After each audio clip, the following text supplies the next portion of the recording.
Subukan natin kung tatalab yan sa kontento at masayang tao tarantado.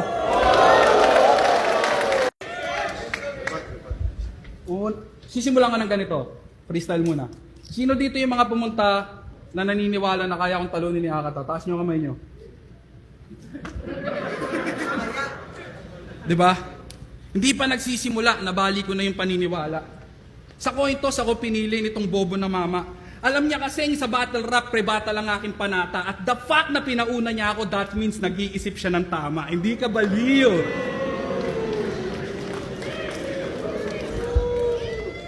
Tangina mo, Nicole, good morning!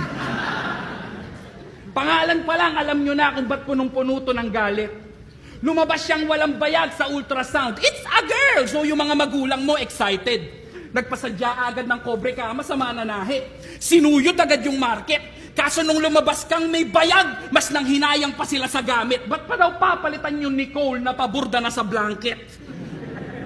Tangina mo ha, paalala ko lang ha. Bago ka naging Akata, may 22 battles kang naging bano at naging ulam ng mga troll. Nagtago sa pangalang Nico, full name Nico Nachor. That means kinahiya mo yung pangalan mo, ihumang itanggitol kasi ayaw mong marinig si Arik ng mag-ingay para kay Nicole. Inang-ina mo, angas mo, Nicole pangalan mo. Tapos babalik ka dito na Akata, kala mo hindi ka tanga. Kinangina niyan, sabi niya kay Rapian, anong silbi ng pagcha-champion mo sa FRBL? Bumaba ba yung presyo ng bigas? Ha? Ano connect nun? Pag nanalo ka ba, magro-rollback ba yung gas? Ano kalaban nung Petron? Tangina mo, sa FRBL nanalo, hindi sa eleksyon. Tanginan to, 10K lang yung napalalunan, tapos bibigyan mo ng problema ng bansa kung di ka ba naman isa't kalahating bopis. O sunugan at flip-top champ kaharap mo, ano problema ko, world peace? O, champion, sasabihin, naghahabol, ulul. Para sa inyong kaalaman, January pa lang dapat may nakakasa na kaming laban. Kaso tong idol niyong pa-famous, pasimple kong iniilagan. Baka mawala daw yung gutom ng pagiging kampyon at tuluyang mapanghinaan. Kaso nakaraan lang lahat kayo pinakitaan. Kakatunaw lang ni Sendlock sa tiyan ko, di pa ako nalilipasan. Baliw! Kinanginan to, kukumpara nyo estilo ko dito? Ano ba ginagawa nito? Gagamitin niya yung common struggles ng isang artist at itutulak papuntang depression. Then there comes the time na gagawin niya na yung therapy session. Then he will relate that sa common issues ng society, so basically he's using you as a weapon. Pinoprogram kayong maging victim to make you feel that you need that lesson. Shut the fuck up! Pag walang weakness yung kalaban, idadama yung anak, asawa, magulang, lahat ng pwedeng lumabas sa kanyang dila.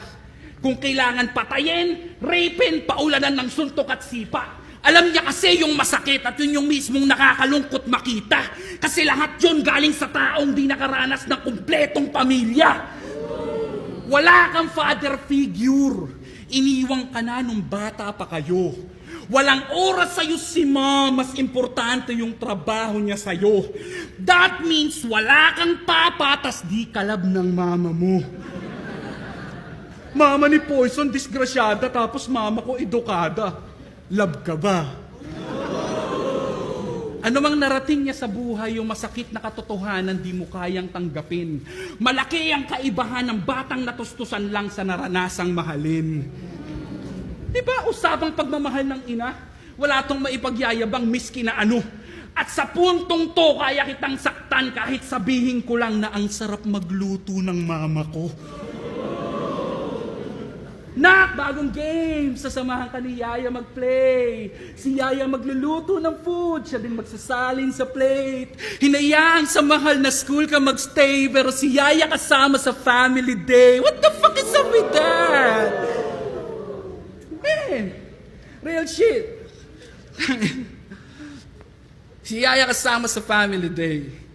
Kasi, facts, the more na nagdadamay ka ng mahal sa buhay, the more na mabibring up ang iyong loved ones. The more na may binabastos kang anak, the more na madadamay si ritmo sa laban. Pero wag kang mag-alala, hindi ko na ginagawa yan at wala akong planong bumaba dyan. Sapat na sa aking makita kang nabubuhay na parang wala kang iniingatan. Sige, hukayin mo yung buhay ko. Ano makikita mo? Usapang battle rap? Sulugan at flip top ako may hawak ng kampyonato. Sabi mo, pangarap mo maging artista, ako gumagawa ng gusto mong trabaho. Sa labas nito, meron akong magulang na tuwan-tuwa sa mga ginagawa ko. Tahimik na pamilyado. Asawa at mga anak na laging may laman ng plato. Ngayong ka-therapy session, tignan natin yung mga pinaggagawa mo.